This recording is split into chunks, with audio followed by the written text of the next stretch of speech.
Good evening ladies and gentleman, welcome to the market night.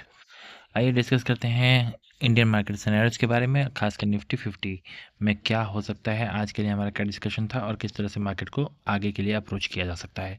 Market में एक बहुत steep fall आया है, बहुत ही खूबसूरत सा दिन रहा और एक बार एंट्री होने के बाद कहीं भी एग्जिट करने का मौका बिल्कुल भी मार्केट में नहीं बन रहा था। बहुत ही क्लियर फॉल, एक तरफा फॉल आया है।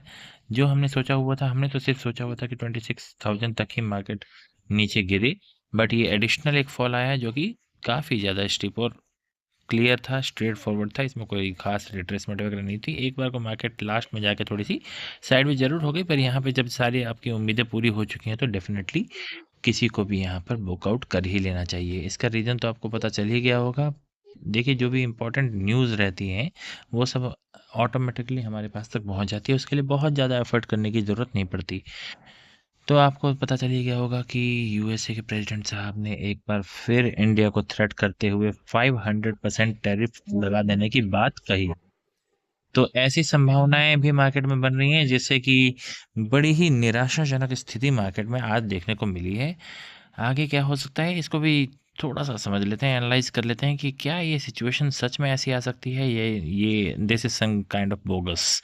एक बार थोड़ा सा इसको समझने की कोशिश करते हैं। देखिए, क्या हुआ है कि इंडिया जो रशिया से ऑयल लेता है, उसको लेकर ट्रम्प को, कुछ उनको यूएसए के प्रेसिडेंट को, उनको ज़रा परेशानी हो रही है। और ये परेशानी होना उनकी उनके लिए एक आम बात है। देखिए, वो काफ़ी दिनों से ऐसा लग रहा था जैसे कि वो शांत पड़े हुए हैं, वो सो रहे हैं, और अचानक से वो उठ गए हैं और दुनिया में फिर दोबारा से उथल पुथल मचानी उन्होंने शुरू कर दी है। जिस तरह का उनका नेचर है या जिस तरह का उनका पॉलिटिकल आउटलुक दिख रहा है, उसके हिसाब से इस तरह की टेंशन्स क्रिएट करना उनको अच्छा लगता है। टेंशन्स को वो हमेशा क्रिएट करके रखते हैं। मुझे तो डाउट है कि कहीं उनके ही कुछ ट्रेडिंग हाउसेस ना चल रहे हों, वो खुद ही एक बड़े ट्रेडर नज़र आते हैं। ऐसा लगता है कि वो खुद ही मार्केट में पोजीशन बनाकर इस तरह की परेशानियाँ क्रिएट कर रहे हैं। देखिए, कहने वाली बातें हैं, होने को कुछ भी हो सकता है, पर जिस तरह का अप्रोच उनका है, इससे क्या होता है कि हमेशा दुनिया भर की मार्केट्स में वो हमेशा उथल-पुथल मचा कर रखते हैं। अभी उनकी खुद की यूएसए की मार्केट तो काफ़ी ज़्यादा ऑल टाइम हाई पर चल रही है और बहुत ऊँचाइयों पर चल रही है। पर बाकियों के साथ ज़रा-सी समस्या उन्होंने बना रखी है। आप देख लीजिए, मिड ईस्ट में देख लीजिए क्या हो रहा है। मिड ईस्ट में परेशानियाँ क्रिएट कर रखी हैं। फिर आप रशिया के साथ देख लीजिए, रशिया यूक्रेन वाला जो मामला चल रहा है, काफ़ी दिनों से चल रहा है। अब इन्होंने एक खासकर वेनेजुएला में जो शुरू कर दिया है ना, वेनेजुएला में शुरू किया। तो इस तरह से क्या है कि बहुत सारी परेशानियां इन्होंने दुनिया पर राज करते हुए में क्रिएट कर रखी हैं।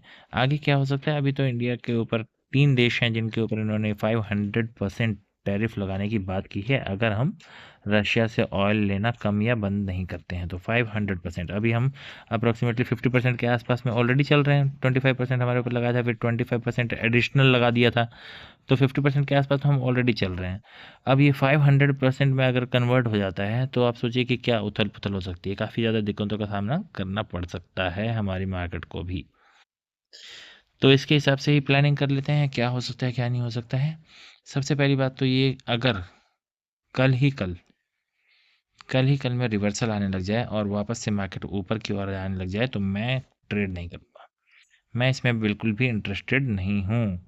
मैं बिल्कुल इसे छोड़ दूंगा, क्रॉस कर दूंगा कि भाई मुझे कुछ नहीं करना है। पर अगर ऊपर जाने की कोशिश हो, एक्सक्यूज मी, ऊपर जाने की कोशिश हो और ये फिर दोबारा से 26,000 के आसपास से या यहाँ से जा रही है, और ये यहाँ से इन लेवल से, ये जो यहाँ पे क्लस्टर बना हुआ है, यहाँ या 26,000 के आसपास से कहीं से भी रिवर्सल लेता हुआ नज़र आता है नीचे की ओर, तो मैं इसमें पूरी तरह से एक्टिव हो सकता हूँ। और मुझे जो उम्मीद है उसके हिसाब से मार्केट फिर दोबारा से एक नीचे का करवट ले सकती है, एक नया लो भी दिखा सकती है। दूसरी सिचुएशन हमें ये भी याद रखनी होगी कि अगर यहाँ से डायरेक्ट नीचे की ओर फॉल आया, कहीं फ्लैट ओपनिंग हुई या हल्की-फुल्की नेगेटिव ओपनिंग भी मार्केट में हो सकती है, तो उस सिचुएशन में क्या करना है, कहाँ तक की उम्मीद लगाई जा सकती है। देखिए, अगर एक नया लो बनता है, आज का लो काफ़ी ज़्यादा इम्पोर्टेंट मुझे नज़र आ रहा है। एक बार मैं आपको डेली चार्ट पे दिखा दूँ कि मैं ऐसा क्यों बोल रहा हूँ, उसको भी थोड़ा-सा समझ लीजिए। कई बार ये चीज़ें काम आ जाती हैं। देखिए, काफ़ी लंबे समय बाद ये जो हम एक एक ज़ोन में फँसे हुए हैं, ये ज़ोन देखिए आप काफ़ी समय से ये चल रहा है, बहुत लंबा समय हो गया है। तो अगर ये इस तरह से ये ज़ोन ऐसे शायद ये अगर ये नीचे की ओर ब्रेक होता हो ही रहा है, एक क्लोजिंग तो अच्छी आ गई है, अगर इसका भी लो निकलता है तो इन लोज़ को टेस्ट करने के लिए मार्केट जा सकती है। बहुत ही सिंपल सा अप्रोच है। तो इसीलिए मैं कह रहा हूँ कि अगर मार्केट फिर दोबारा से नीचे जाने लग जाए, एक नया लो बन जाए, तो मैं एटलीस्ट यहाँ लगा लेते हैं हम इस पॉइंट को 850 के आसपास। अगर यहाँ से मार्केट नीचे जाता है, तो फिर दोबारा से हम एक अच्छा फॉल देख सकते हैं। 2 टुकड़ों में इसको बाँट लीजिएगा, क्योंकि देखिए होता क्या है कि कई बार हम जब बड़े मूव्स की उम्मीद नहीं लगाते, जैसे हमने आज के लिए नहीं लगाया था, हमने सोचा था कि 26,000 तक ही मूव आ सकता है, बट उसके बाद एक बड़ा मूव आया और ऊपर से इंडिया विक्स भी बढ़ चुका है। तो अगर मूव आएगा तो फिर एक अच्छा खासा मूव अब आ सकता है। तो 100 पॉइंट तक का एक चांस लेकर मैं यहाँ पर ज़रूर चलना चाहूँगा। अगर एक नया लो बनता है तो यहाँ तक की उम्मीद मैं लगाकर ज़रूर चलूँगा कि मार्केट एक बार ये मूव दिखा सकती है और इसके बाद भी अगर फर्दर फॉल आता है तो 700 तक भी मार्केट जा सकती है, निफ्टी नीचे जा सकती है।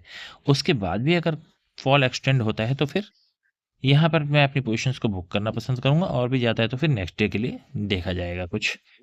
ऊपर के लिए क्या है, मैंने आपको ऑलरेडी बता दिया है कि मैं ऊपर के लिए इंटरेस्टेड बिल्कुल भी नहीं हूँ। जी हाँ, यहाँ से कहीं अगर रिवर्सल आता है तो उसके लिए मैं तैयार रहूँगा। पर एक लाइन खींचे रखूँगा 26,000। 26,000 के ऊपर अगर वापस से मार्केट निकलने लग जाती है, तो मैं समझ जाऊँगा कि ये सब बातें, बाकी सब बातें ख़याली पुलाव और मार्केट फिर दोबारा से ऊपर जाने को तैयार हो सकता है। पर ऊपर के लिए मेरी कोई भी प्लानिंग नहीं रहेगी, कोई भी ट्रेड नहीं रहेगा। मैं बिल्कुल भी उम्मीद करके नहीं चल रहा कि मार्केट ज़्यादा ऊपर जाए।